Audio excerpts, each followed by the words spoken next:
Welcome back to Manibabu మాటలు. ఈరోజు మన ఛానల్లో మనం మాట్లాడుకునే అంశం ప్రతి మహిళ చూడాల్సిన చిత్రం మా ఇంటి బంగారం. దీనికి సంబంధించిన వివరాలేంటో చూద్దాం.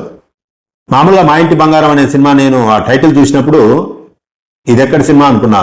ఎందుకు అంటే ఎప్పుడో 2-3 దశాబ్దాల క్రితం పుట్టింటి పట్టు చీర, గోరింటాకు, మా ఆయన బంగారం ఇలాంటి కొన్ని సినిమాలు వచ్చేది. టైటిల్ పరంగా చూస్తే మా ఇంటి బంగారం అనేది కూడా అప్పటి కాలం టైటిల్ లాగా ఉంది. అందుకని అంత క్యాచీగా లేక ఇదేదో మామూలు సినిమా అని అనుకోవటం జరిగింది. కాకపోతే సమంత ఉంది అందులో, లేడీ ఓరియంటెడ్ మూవీ. అందులో నందిని రెడ్డి సమంత కాంబినేషన్లో సెకండ్ మూవీ ఓ బేబీ తర్వాత. కాబట్టి కొన్ని పాజిటివ్ అంశాలు ఉన్నాయి. కాబట్టి సినిమా ఎలాగనైనా సరే ఏదో ఒక విషయం అయితే ఉంటుందని చెప్పి మామూలుగా చూడటం జరిగింది. సినిమా చూచాక ఒక ఫీల్ గుడ్ మూవీ అని అనిపించింది. ఎందుకు ఈ విషయం చెప్తున్నానంటే ఈ మధ్య కాలంలో వచ్చిన స్టార్డమ్ హీరోల సినిమాల కంటే కూడా ఒక స్టఫ్ ఉన్న మూవీ మా ఇంటి బంగారం. మామూలుగా మనకు తెలిసి ప్రతి పురుషుడు విజయం వెనుక ఒక స్త్రీ ఉంటుంది అని అనుకుంటాం.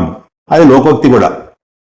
కానీ ఒక స్త్రీ విజయం వెనుక కూడా ఒక పురుషుడు ఉంటాడు అనేది చరిత్రలో కనుమరైన సత్యం. ఎక్కడైనా చరిత్ర తీసుకోండి, పవర్ఫుల్ లేడీస్, ఒక పూలందేవి కావచ్చు, ఒక కిరణ్ బేడి కావచ్చు, ఒక జయలలిత గారు కావచ్చు, ఎవరైనా కావచ్చు, ఒక శక్తివంతమైన ప్రతి మహిళ వెనక పురుషాధిక్య సమాజం కావచ్చు, పురుషుల ప్రేమ కావచ్చు, పురుషుల నుంచి వాళ్ళు ఎదుర్కొన్న అవమానాలు, అవహేళనలు, బాధలు కావచ్చు, ఏదో ఒక రూపంలో స్త్రీ యొక్క శక్తి ప్రజ్వరిల్లే అంశంలో కూడా పురుషుడు వెనక ఉండటం జరుగుతుంది. ఇది చాలా శక్తివంతంగా ఈ సినిమాలో ప్రతిబింబించడం జరిగింది.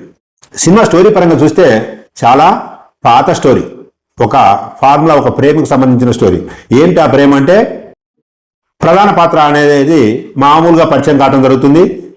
కానీ వాళ్ళ వెనక ఒక ఫ్లాష్ బ్యాక్ అనేది, ఒక పవర్ఫుల్ ఫ్లాష్ బ్యాక్ ఉండటం జరుగుతుంది. సేమ్ ఈ ఫార్ములాతోటే మనం మేల్ ఓరియంటేషన్గా, అంటే హీరో ఓరియంటేషన్గా మనం సినిమాలు ఎన్నో చూసాం. భాషా సినిమా ఉందనుకోండి, ఒక ఆటో డ్రైవర్గా అతను పరిచయం అవుతాడు మనకు సినిమాలో. కానీ అతని వెనక ఒక పవర్ఫుల్ స్టోరీ మనకు అప్పుడప్పుడు టచ్అప్ చేసుకుంటూ వెళ్తుంటారు. సమరసింహారెడ్డి చూసుకోండి, ఒక నాట్యాచార్యులాగా బాలకృష్ణ పరిచయం అవుతుంటాడు. బ్యాకప్లో ఒక ఫ్యాక్షన్ స్టోరీ అని ఉంటుంది. సేమ్ టు సేమ్ అదే ఫార్ములా. కాకపోతే ఇది లేడీ ఓరియంటెడ్గా ఉన్న మూవీ కాబట్టి సమంత గారు ఒక సాధారణ గృహిణిలాగా మనకు పరిచయం కావడం జరుగుతుంది సినిమాలో. కానీ అప్పుడప్పుడు కొన్ని జరిగే సంఘటనలు ఆమె వెనక ఒక పవర్ఫుల్ ఫ్లాష్ బ్యాక్ ఉంటుంది అనేది మనకు తెలియజేస్తుంది. వేరే అంత పవర్ఫుల్ ఫ్లాష్ బ్యాక్ వెనుక ఉన్న మనుషులు ఎవరు, ఆమె ఎదుర్కొన్న పరిస్థితులు ఏమిటి, ఏ పరిస్థితులు, ఏ మనుషులు, ఏ భావజాలం ఆమెనంత శక్తివంతంగా తయారు చేశాయనేది సినిమాలో చాలా ఆసక్తికరంగా ఉండటం జరిగింది. ఇకపోతే ఫ్యామిలీ లైఫ్లో ఒక మహిళకు సాధారణ పనులు, సరే ఇంటి పనులే కావచ్చు, పూజా విధానాలే కావచ్చు, 10 మందిని పలకరించడమే కావచ్చు, మాట, మర్యాద, సంస్కృతి, సాంప్రదాయాలలో ఒక పెళ్లి కావాల్సిన యువతికి ఏ స్కిల్స్ ఉండాలి అనేది ఎంత గొప్పగా తీశారో, ఆ స్కిల్స్ మాత్రమే ఉంటేనే మహిళనా, ఇంకా ఏరే రంగాలలో శక్తివంతంగా ఉంటే మహిళ కాదా అనే విషయాన్ని కూడా ప్యారలల్ గా అంతే స్థాయిలో డైరెక్టర్ గారు ప్రతిభావంతంగా చిత్రించడం జరిగింది.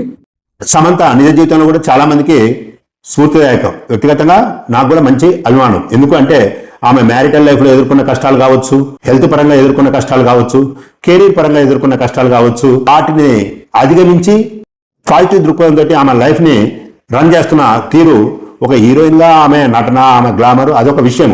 కానీ పర్సనల్ లైఫ్లో ఒక శక్తివంతమైన మహిళగా మనం సమంతను చెప్పుకోవచ్చు. అలాంటి రిఫ్లెక్షన్ సినిమాలలో కూడా మనకు ఒక శక్తివంతమైన మహిళగా మనకు సమంత గారు కనిపించడం జరుగుతుంది. ఇది ప్రతి యువతి, ప్రతి మహిళ తప్పకుండా చూడాల్సిన చిత్రం. టైటిల్ పరంగా చూసినా, కొన్ని సన్నివేశాల పరంగా చూసినా ఏదో సీరియల్ లాగానో, ఏదో ఫ్యామిలీ సినిమా లాగానో అనిపిస్తుంది. కానీ కొన్ని శక్తివంతమైన భావజాలాలని ఈ సినిమాలో చర్చించడం జరిగింది. విలన్ పాత్రలో గుల్షన్ దేవయ్య సమంతకు పోటీగా ఆల్టర్నేట్ గా తన నటనా కౌశల్యాన్ని ప్రదర్శించడం జరిగింది. సో మై డియర్ ఫ్రెండ్స్, ఇదేం సినిమా రివ్యూ కాదు కాబట్టి, ఆల్రెడీ సినిమా వచ్చి ప్రదర్శితమవుతుంది కాబట్టి ఎక్కువ నేను చెప్పకుండా సంక్షిప్తంగా చెప్పేది ఏంటంటే, ప్రతి మహిళ ఈ సినిమాని చూడండి. తప్పకుండా మీరు ఎక్కడో ఒక దగ్గర కనెక్ట్ అయ్యే అంశం ఆ సినిమాలో ఉంటుంది. Thank you for watching. మరో ఆసక్తికరమైన అంశంతో మళ్ళీ మీ ముందుకు వస్తాను.